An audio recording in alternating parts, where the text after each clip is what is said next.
Hello friends, welcome to our channel Krishna maths class. इस video में हम डिस्कस करेंगे क्लास 9th की मैथ्स की वर्कशीट नंबर 33, जो कि टॉपिक है एक्सपेरिमेंटल प्रोबेबिलिटी। एक्सपेरिमेंट पे बेस्ड होगी कि जिन चीज़ों पे आप बार बार एक्सपेरिमेंट करते हैं उसकी प्रायिकता को हम कैसे निकालते हैं, उसकी प्रोबेबिलिटी को हम कैसे फाइंड करते हैं। ठीक है। The chance of occurrence of a particular outcome in a particular experiment is measured by the finding the experimental or empirically probability। और आप उसको नाम क्या देते हैं एक्सपेरिमेंटल प्रोबेबिलिटी को? PE। अभी हमने नॉर्मल प्रायिकता पढ़ी थी, यहाँ पे हम पढ़ेंगे एक्सपेरिमेंट पे जो होगी।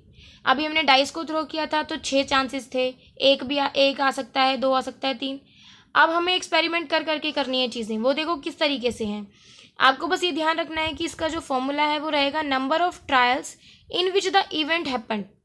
जितनी बार वो इवेंट आपने किया है, जितनी बार आपने उसको ट्राई किया है, और अपॉन में कुल ट्रायल्स।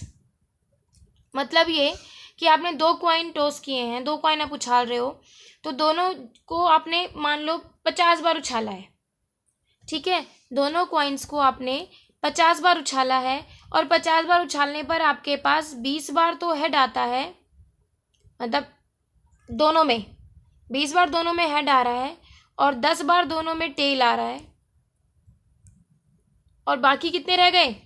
20 टाइम्स आया हेड और टेल। तो ये क्या हुआ है? 50 बार जो हमने एक्सपेरिमेंट किए हैं, जो हमने ट्रायल्स किए हैं, तो कुल ट्रायल्स कितने हो गए? 50। और ये क्या है आपके? वो इवेंट हैपन हुए हैं, जो आपकी जो वो घटनाएं घटी हैं और ट्रायल्स में जो जो चीज़ें आई हैं, ये उनको बताएगा। ठीक है। हमें इसमें कोई भी अलग से एक्सपेरिमेंटल प्रोबेबिलिटी अलग नहीं लेनी है, एम्पेरिकल अलग नहीं लेनी है, हमें क्या लेके चलना है? बस प्रोबेबिलिटी। ठीक है। इसको हमें बहुत ज़्यादा हार्ड नहीं बनाना है कि इतना टफ चैप्टर हो गया, ईजी वे में। अब 1 बाय 1 पहले एग्जाम्पल समझते हैं और फिर हम क्वेश्चन सॉल्व करेंगे। ठीक है। फर्स्ट एग्जाम्पल देखिए। A coin is toast 1000 times उसको टॉस किया गया। इसका मतलब इसके जो टोटल इवेंट हैं वो कितने हो जाएंगे? 1000। ठीक है। Total number of trials 1000। फिर जो हमें मिला है, क्या मिला? कि जो हेड है वो आया है 455 टाइम्स, और टेल आया है 445 टाइम्स। ठीक है। आपने हेड की प्रोबेबिलिटी को ई मान लिया PE, और टेल के लिए आपने PF यूज कर लिया। ठीक है। जब हम हेड की निकाल रहे हैं, अब कहा क्या है? Compute the probability of each event. प्रत्येक इवेंट की निकालनी है। हेड कितनी बार आया? 455, और हमारे टोटल इवेंट कितने थे? 1000। तो इसको हम लिख सकते हैं 0.455। इसी तरीके से हम निकालेंगे टेल के लिए, जो कि 545 टाइम्स आया, और टोटल इवेंट हमारे 1000 है। इसको सॉल्व करेंगे तो 0.545 आ गया। ठीक। अब एक बात आपको ध्यान रखनी है कि जब भी आपको जो क्वेश्चन दिया जाता है उनको जब हम ऐड करते हैं तो टोटलिंग हमारी 1 आनी चाहिए। 0.455 प्लस 0.545, ये इक्वल टू क्या आना चाहिए? 1।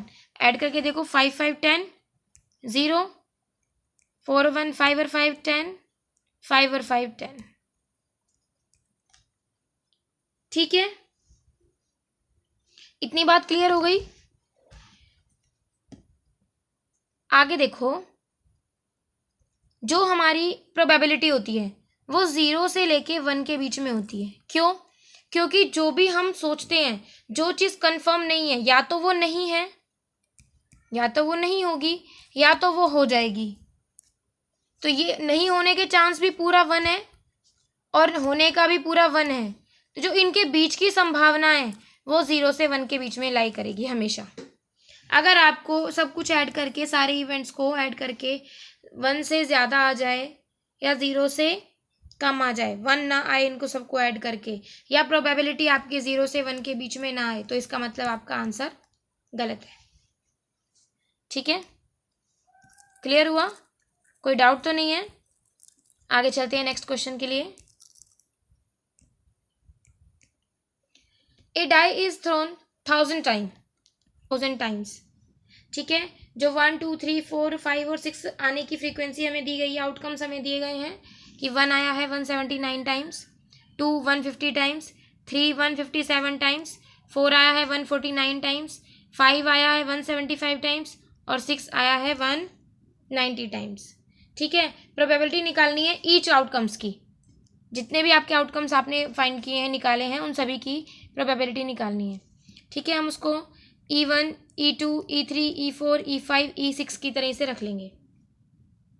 ठीक, अब आप देखिए, जब हम PE1 निकाल रहे हैं तो 1 आया है 179 टाइम्स, तो प्रोबेबिलिटी के लिए ओवर में 1000 आ जाएगा, है ना। अब जब इसको सॉल्व करेंगे तो कितना बनेगा 0.179। ऐसे ही PE2 करेंगे 0.150, फिर PE3, इसी तरीके से हमने 6 के 6 सॉल्व कर लिए। अभी मैंने आपको बताया अगर हम ईच एंड एवरी आउटकम्स का सॉल्व करते हैं प्रोबेबिलिटी, तो उन सभी का एडिशन कितना आना चाहिए 1। ठीक है, इन सबको आप ऐड करेंगे 9 7 9 5 9, इस तरीके से इनको 1 बाय 1 आप ऐड करेंगे तो आपका आंसर कितना आ जाएगा 1। ठीक है, और अगर 1 नहीं आता है तो इसका मतलब हमारा आंसर गलत है, जो हमने प्रोबेबिलिटी निकाली है वो गलत है। क्लियर है? क्वेश्चन करें आगे। देखिए, 3 coins are tossed simultaneously 200 times, यानी टोटल इवेंट्स जो आपको दिए गए हैं वो 200 है। ठीक है, फ्रीक्वेंसी 1 हेड की 23, आउटकम्स जो आया है 2 head 72, 3 head 77, no head means क्या आया होगा टेल 28।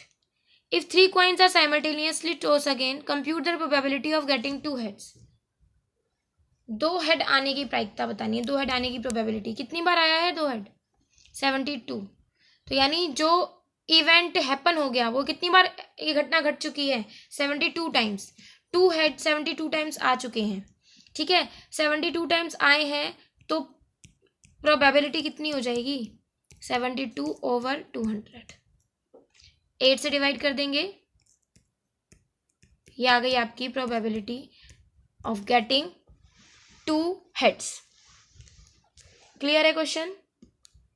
सेकंड करें, percentage of marks obtained by a student in the monthly unit test. Monthly unit test के मार्क्स आपको दिए गए हैं, टोटल जो टेस्ट हुए हैं वो 5 हुए हैं, टोटल टेस्ट 5 टाइम्स हुए। और प्रोबेबिलिटी किसकी निकालनी है to data find the probability that the student gets more than 70%, to getting